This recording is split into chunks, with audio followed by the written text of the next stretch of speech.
My name is Taylor Wickham.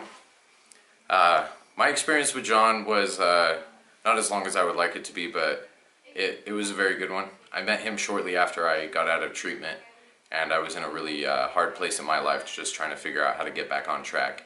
And John was actually in the exact same place at that time, and he was extremely relatable. He offered his help the first day I met him. I was actually I met him to come here and help them clean this house up and get it all ready for maybe somebody else to come in or for him and Bonnie to move back in.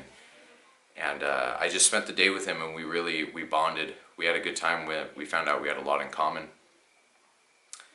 and we instantly became friends.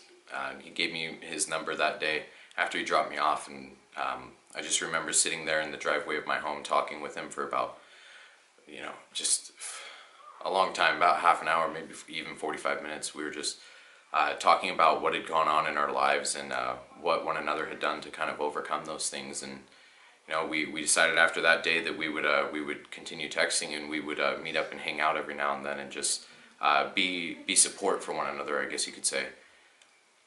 I just, like, for that as a first impression of him, he just offered his help. I had barely met him, and he was already there to help, even though he was going through his own hard times. He was there. He was willing.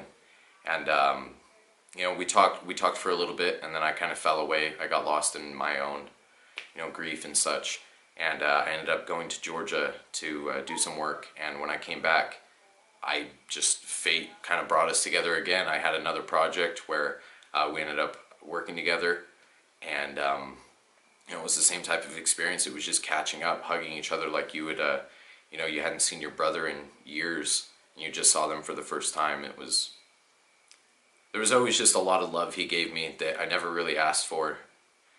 And just in my personal opinion, like, he could see when someone needed help and when somebody needed love even before they realized they needed it. And he was the first person to be there for them and help them. And I like to think that that's what he's still doing.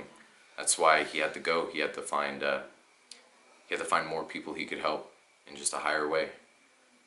And I still feel him with me every day. I see him around the house every now and then. And honestly, all I could say is I don't know where I'd be had I not met John. I love him very much. Thanks for sharing. Thank you. Cool. That's really cool. Thanks, man.